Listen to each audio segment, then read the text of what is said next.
Welcome back, everyone. Top business leaders are buying into looming global recession fears, according to a new survey from KPMG. That's out with a new report on global CEO outlook, which reveals that over 80% of global CEOs anticipate a recession to hit over the next year. Joining us now with more, we've got KPMG U.S. Chair and CEO Paul Knopp. Great to have you here with us on set today. 86% of CEOs surveyed believe that there will be a recession in the next 12 months. And interesting, another part of the statistics here, 58% of them within the survey say that any anticipated recession would be mild and short. What's the reality of the decisions that these CEOs would need to be making over these next 12 months? Yeah, Brad, the global survey revealed 58%, but in the U.S., only 34% thought the recession would be mild and short. And 91% in the U.S. of the CEOs, the 400 CEOs we surveyed, believe there will be a recession in the next 12 months. You know, despite the fact that there's that kind of news coming from the survey, we also see some interesting things coming out of the survey in the respect of facing into continued risks that we've faced into for the last 2.5 years, including issues around the supply chain, issues around cyber. But at the same time, CEOs are saying they are planning on doing transformational growth, significant M&A, continuing their digital journeys. And over 90% of the CEOs remain confident about the growth prospects over the next 3 years, as well as thinking about the resiliency of their own companies over the next 6 months. So there are some nuggets of really positive information in the report too. In short, though, are they wrong? In other words, it's your job to counsel them, right, on what to do in this environment. And I look at this figure that more than half of them, just over half, 57%, say 6 to 10% of their earnings could be affected by recession in the next 12 months.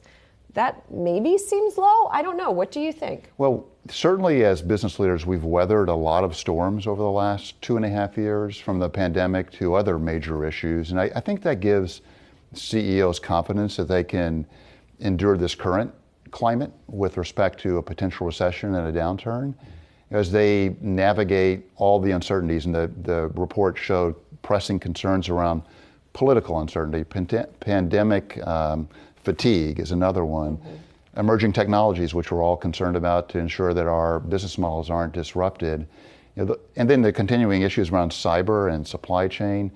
I think CEOs have really done a really great job over the course of the last 2 years navigating these difficult issues. And I think that they are thinking that despite what might be some sustained weakness that comes from the Fed's policies to cool the corrosive effects of inflation, that they absolutely can weather this storm over the next several months.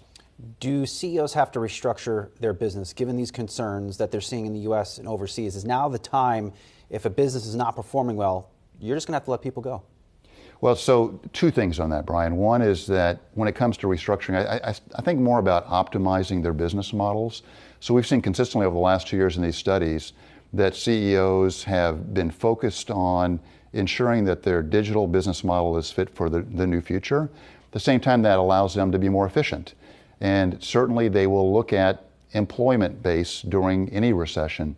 Now, having said that, what I think is fascinating is that as business leaders, we lived through an early recession in the pandemic, and we saw a quick rebound in the economy. And some of us learned lessons from maybe having some employees leave the organization that we regret leaving.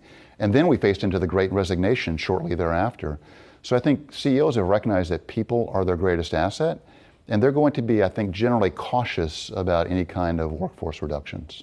You also tackled within this ESG and how CEOs increasingly agree that these programs improve financial performance, even in the face of an economic pullback. How are you advising CEOs? How are you kind of listening to where CEOs are going to be able to maintain some of these very important movements that they've made forward, especially following an entire kind of upheaval of the way that they had approached diversity, equity, and inclusion in the past, and how that really dovetails even into their own financial results and performance? Yes, I think ESG is here for the long term. So while there may be some short-term headwinds, it's definitely the case that our customers and our employees want to see us walk the talk, with respect to what we're trying to accomplish with respect to net zero, with respect to diversity, equity, and inclusion.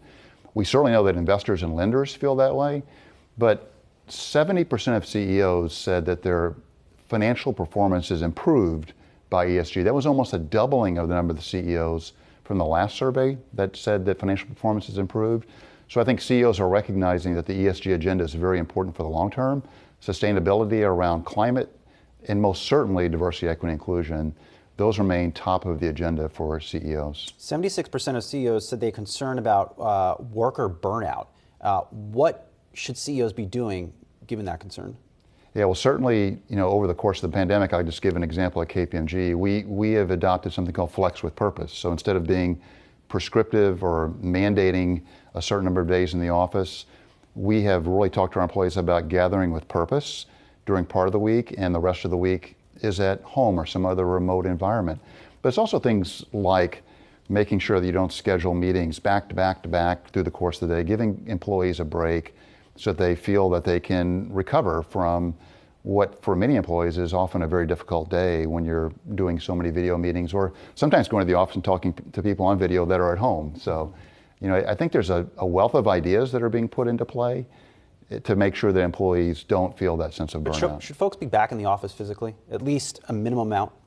So, we at KPMG have not prescribed that, and I think that the survey revealed that well over 40% of CEOs believe the future is hybrid. And I think the number was somewhere around 20 some odd percent believed it was remote. So 2/3 were hybrid remote, and only about 1/3, if I remember correctly, are thinking the future is fully back in the office. So we're not seeing real signs of that at this time, Brian, that we're still seeing companies trying to optimize their hybrid models.